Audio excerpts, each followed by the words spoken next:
This is Rock Leach with Social Fire. Now, what we're going to do is that I want to go and take a look and give you an update on this whole Bishop T.D. Jakes and this medical emergency. We've got some information, and I believe we got some information that many people didn't suspect, but we want to go ahead and get into that. Let's go ahead and get into this. You don't want to miss this video.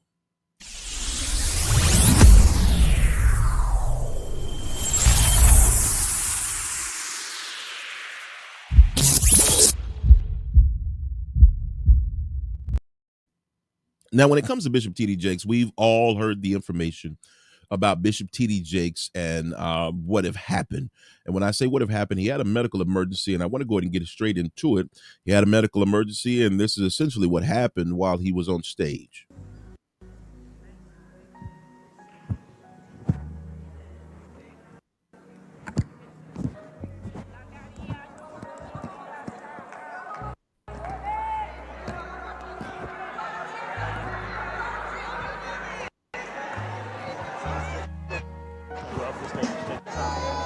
Now, as you can see, everyone ran to his rescue. There were a lot of people that were there. And I, in the video, did say that that was a lot of people who were around him. There did not need to be so many people around him. But I was advised by a medical professional who is on our team here that said that whenever there is a code at the hospital or something of that nature, someone is going to die, there is usually a lot of people, 10 in the range of 10, that's going to be around that person because it's all hands on deck to ensure that that person can, be resuscitated or being brought back.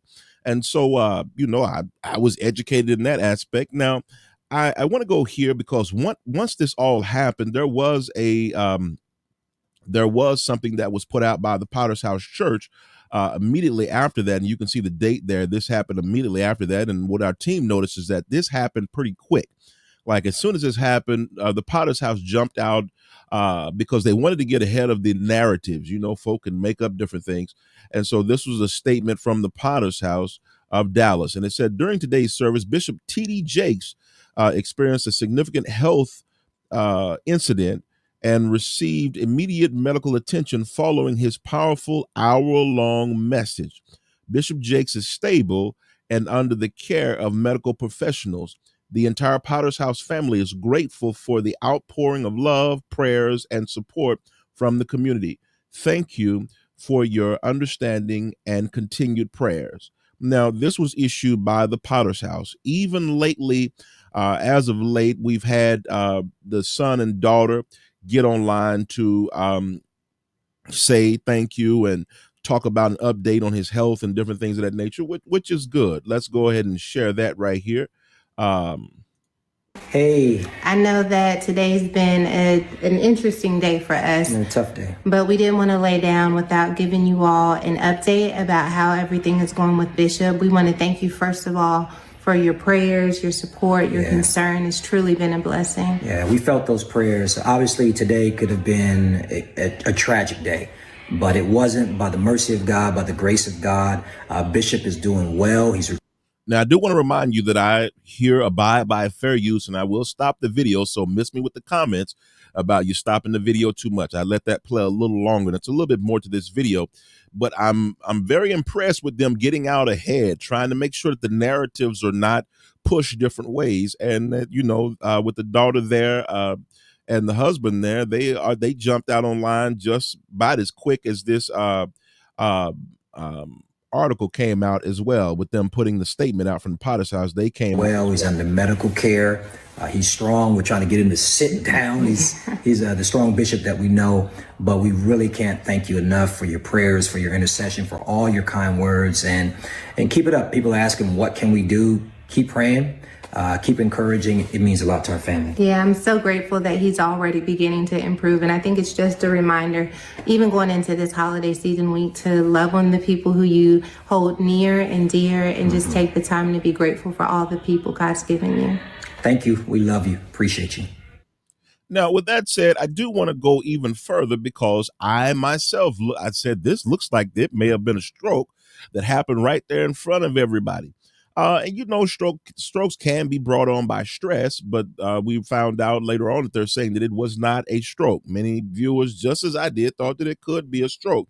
I had many people in the comments, part of our community, the discernment warriors, were there saying, this could have been a stroke. Some said it wasn't a stroke. We were on the fence about whether it was or it wasn't within the comment section, but we found out some other information that Bishop T.D. Jakes was being sued.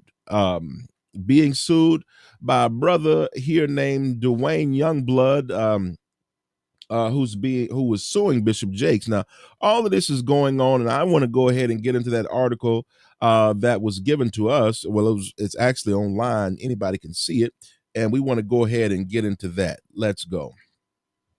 And so, as you look at here, it's an article that said, "Who is Dwayne Youngblood? Bishop T.D. Jakes sues fellow pastor for defamation." Now, I do want to say this, and we're going to get into it, is that he was on another platform. He was on another platform talking about that he was, sexually assaulted, basically, allegedly, by Bishop T.D. Jakes. And he got an attorney. Now, based on this attorney and the lawsuit, which we were able to look through, it's a pretty extensive, it's a lawsuit, and he used the same attorney that Lil Rod used, who was suing Sean P. Diddy Combs. He used the same attorney. And so I want you all to look at this. It says a judicial struggle began when Dwayne Youngblood, a pastor from Pennsylvania and a registered sex offender, accused Bishop T.D. Jakes of attempting sexual assault for more than over 40 years ago. Jakes countersued for defamation, pointing to Youngblood's criminal history and motivations, while Youngblood launched a $6 million case. Now, what's happened is that he launched this case basically saying that, you give me $6 million and this go away. Now, we see all kind of things that happen like this extortion kind of thing where people want money to be quiet. I knew when he chose the particular kind of platform to go on, that he went on to talk about this whole thing, that he was probably trying to go after money. Now, this platform that I'm talking about, let's go ahead and keep it at 100 around here, was Larry Reed Live. And y'all all remember back in January and February, Larry Reed Live was going strong with Manessa Jordan and Bishop Jordan about Bishop T.D. Jakes and all these things. And I was a small channel, still am a small channel. And I brought out the points of Bishop Jordan having he had a dog in the fight against Bishop T.D. Jakes, and Manessa Jordan was just making up stuff because there was, whatever happened to that lawsuit, y'all. I'm just going to put it right there. Whatever happened to all that information that Larry Reed was putting out? Whatever happened to that 30 days, telling Bishop Jakes you got 20 days, 30 days? Y'all, here we are, 8 months later, 6 months later, and nothing have happened. Where did all that information, all of this alleged text messages and photos and all of this sneaky, snaky stuff that they did, what happened to all of that? So I, just judged that channel, the integrity of that channel based on what I see. We didn't get nothing out of it. And many of you, just like I was paying attention. You have all this stuff. Some influencers, you all, will do things just to get people to come in to what they're doing. And they don't really have any proof. They're just going off of the clicks and the views and the making something really, really strong without any proof. And so when I saw that Youngblood went on to that channel, and with all the channels that are out here who base a lot of what they do on integrity, you chose this channel. So I was a little skeptical already. Matter of fact, didn't even pay attention to it until Bishop T.D. Jakes sent his lawsuit. Now, when we look at this, Youngblood won it, and let me back up because I want to show y'all. Before I even get any further in this, y'all probably wondering who is Youngblood. This is Youngblood right here. That's who it is. I think that's a screenshot from when he went on Larry Reed Live show, and over here we gonna do a deep dive. He's got several books online, and one of the books that we saw was Freedom from Homosexuality, No Longer Living the Lie. So you were living a lie based on your own words, and now you expect us to believe that you're all of a sudden telling the truth. I'm going to go even further, and we're going to get back to this article. I'm going to go even further with what's happening right here is that he's expecting people to believe him. He's basically saying that Bishop Jakes, I want y'all to listen to this. Listen really closely. Come in, put your device up close to you. He's saying that Bishop Jakes basically sexually assaulted him by hugging him. And then he said Jakes tried to come in for a kiss, which he said he avoided. He's saying that he was 18 to 19 years old when this happened, right? Now, you got to make this make sense for me. Based on the supposed trauma from Bishop Jakes, his father at that time, I guess, according to what he's saying, they get into all this grooming stuff because I kiss my sons. I don't kiss them on the lips, but I'll kiss them on their head when they do a good job because I'm their father. And so I'm looking at this because a man kissing another man, if it's a father kissing a son, that is not a homosexual act. But I'm going to go even further here. You avoided the kiss. So according to you, no sexual abuse actually happened, but you went out and you did things to young men. And now you are a sexual, you registered, you're a registered sex offender. And then you're going to sue Bishop T.D. Jakes for $6 million. Now I'm going to back up just for a moment because I don't want anybody to feel like that I am saying this because I am a fan of Bishop T.D. Jakes. Listen, I'm just a fan of righteousness. I'm just a fan of righteousness, and I like to call out the devil where it is. I don't know what T.D. Jakes have done in dark corners. I don't know. Only God knows that. But I do know this brother right here have already served time. He has already served time, and he's out here with a $6 million scam using a attorney. And when I looked at the TD Jakes lawsuit that went, listen, this is what happened. They wrote this like a book. Now, it makes me wonder why Jakes didn't come after Larry Reed. I don't think that Jakes, because Larry Reed was saying he'd been talking to somebody from Jakes' camp and this and that. Okay, this proves altogether that Bishop Jakes and the Potter's House and all of that don't take Larry Reed serious, because this brother right here made allegations and they're suing him because he came after them with attorneys. What happened to all those children that Larry Reed was talking about was going to come out with Manasseh Jordan and this grooming thing? What happened to all of that stuff, y'all? Nothing happened. And so Bishop Jakes is actually suing him. And what they did in the lawsuit was, this lawsuit is written like a book. What they did in this lawsuit, they was basically saying that, and they were alluding to, somebody can infer. They were basically saying that because of the lawsuit, that's why his health was giving him problems on Sunday. Now, let me go to that because y'all know I got to say something about that. I hope to God that this wasn't all just a stage play. I hope that it wasn't just an act for Bishop T.D. Jakes to just get up there and act a certain way and everybody run to his rescue so he can be a victim. I don't like that. I don't like feeling like this may have been a scripted thing just so that because what's happening is that this defamation comes against his public persona. It comes against his character of what everybody knows are figures about him.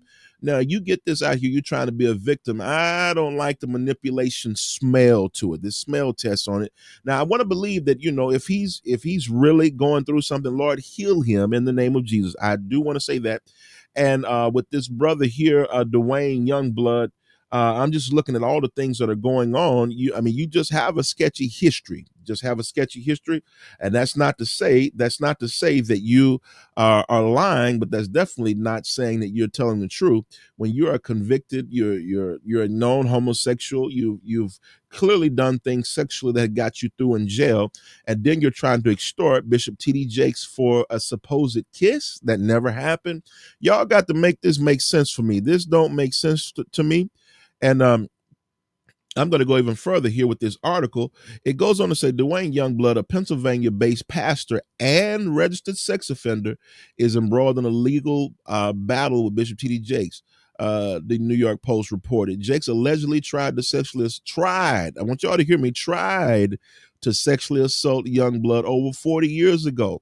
Now, the thing that I look at is that okay, let me keep reading. It says, however, Jakes refuted the accusations and sued Youngblood in federal court in Pennsylvania for defamation. Then it goes on to say Youngblood said that Jakes tried to kiss. And there's folk out there actually getting violated for real. And you trying to sue somebody for trying to kiss you? Wonder how many women would be in court right now for a brother that thought he read the signals right and came in. I'm just saying, tried to kiss him and he gave him an unwanted embrace. That's it. Tried to kiss you and gave you an unwanted embrace. Man, I'm questioning your whole mindset right now. But let's go even further. Let's go concerning the well-known motivational speaker, the pastor of the Potter's House. Okay, I'm not going to go into all of that right there. Youngblood and his lawyer, Tyrone Blackburn, filed a lawsuit on November the 15th demanding $6 million from Jakes. The payment, I want y'all to listen to this, the payment, according to the petition, might settle the issue quickly and privately. Y'all, if that don't sound like straight up extortion, man, you out here trying to get what you can get from this. You trying to get a payday. You trying to get the bag. That's what you're trying to do. If the amount was not paid, listen to this. Blackburn, who had previously defended Lil Rod, I told y'all, Youngblood went out and got the same attorney that Lil Rod did, and Lil Rod was the one who sued Diddy. All right. Defended Lil Rod in the case against Diddy, said Youngblood intended to sue Jakes for sexual assault and harassment. Now, I'm going to stop right there because this is a bit much. I hope, and excuse me, I hope that this is not something that was done Sunday by Bishop T.D. Jakes to become more of the victim. If this is something that has become stressful to him, I understand. I get it. But I hope that this was not some kind of staged effort. And Youngblood need to sit down somewhere. I'm just going to go ahead and call a spade a spade. He's out here trying to get the bag. That's what he's trying to do. And he doesn't even have a good history with that. And I don't know, but you all look at this with me. Why is it that people who always have the allegations towards people always have verified information on them? Okay. Youngblood is accusing Bishop T.D. Jakes, but he been to jail over this whole, sexual assault thing. Larry Reed, once again, accusing Bishop T.D. Jakes, had all this information, and later on, we saw an explosive amount of information come out on him and his verified past. I'm just saying. Y'all help me. This don't make sense. And it's not passing the smell test. Y'all get in the comments. Let me know what y'all think about this. Let's go.